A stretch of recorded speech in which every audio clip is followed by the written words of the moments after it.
Alright, in this video I'm going to show you how to set and forget and go to sleep and wake up in profit. Let's hop right into the video. Let's go.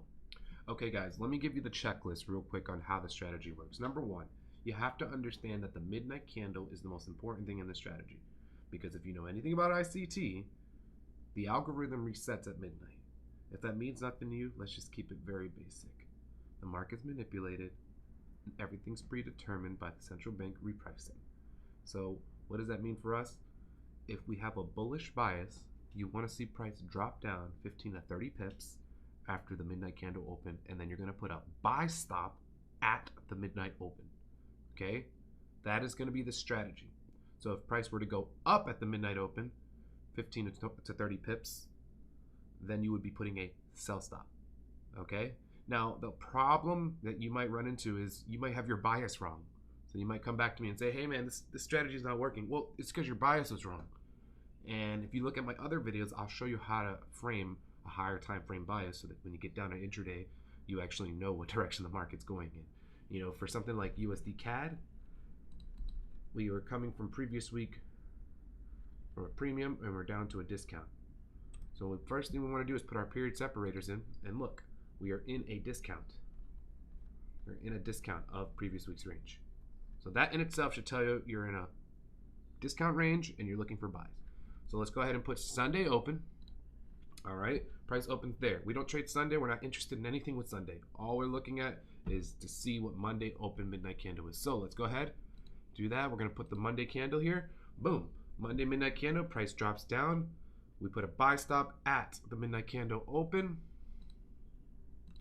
And you're always gonna use a 30 pip stop loss. All right, don't over leverage at first. When you get used to this, then you can be comfortable and say, hey, I'm gonna drop 5 lots. Anyway, so look, in this case, where would you be targeting? This is important. You can't just think it's gonna go up forever. You target previous old highs, AKA buy stops. This is your first target for that day. As you can see, this trade happened to be a 1-to-1, okay? And you set and forget. You made money in New York. No problem. 30 pips. Easy.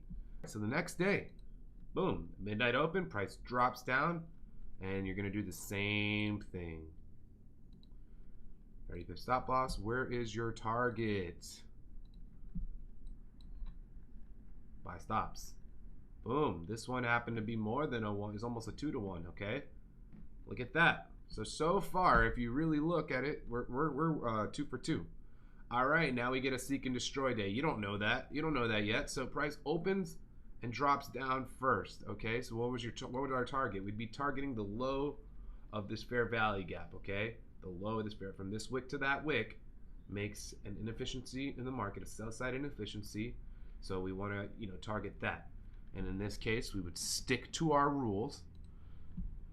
The 30 pip stop loss, targeting that, and we get stopped out. So now, the win you took on Monday, you just lost it, but you're still 50 pips up for the week. Now, let's do the next day. Isn't it funny how we opened in the same area? And it's also Thursday. What are the tendencies of Thursday? We expect potential reversal, retracement.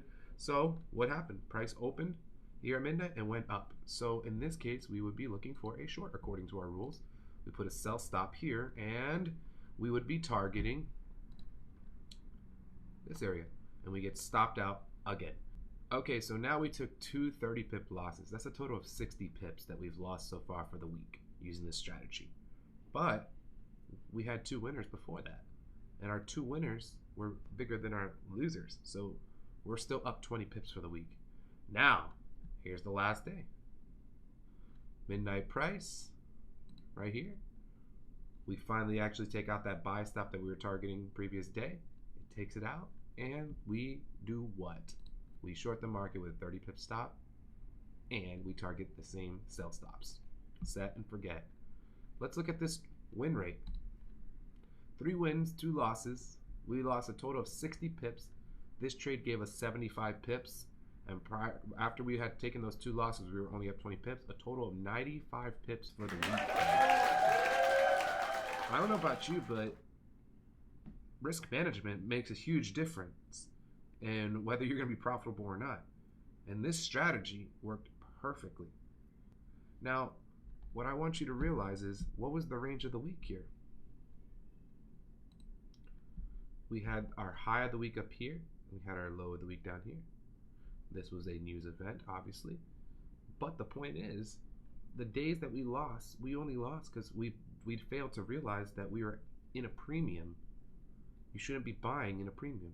And this was a good sell, but the problem with this is that price wanted to balance this inefficiency in the market. And this is where backtesting comes into play. This was a bad trade, even though we follow the rules. This was a more likely trade to happen, but because there was inefficiency in the market, this was setting up the drop for the previous day. Because smart money is not going to sell without taking liquidity first. Okay, you see that they needed to take this high and fill this inefficiency. So when we got up here, this became high of the week, and then they dropped, running all that. And as you can see now, premium has been taken, all liquidity, and now we are in a discount. So the strategy is very simple, guys. All right, fam. I don't know about you, but I'm ready to use this strategy on the next trade. This is so easy. Set and forget. Nothing gets better than that, man. So if you like this video, you found value in this video, make sure to drop a like, make sure to comment, make sure to subscribe, and click the bell notification so that you can get all of these killer strategies. Till next time, I'll catch you later. Let's go.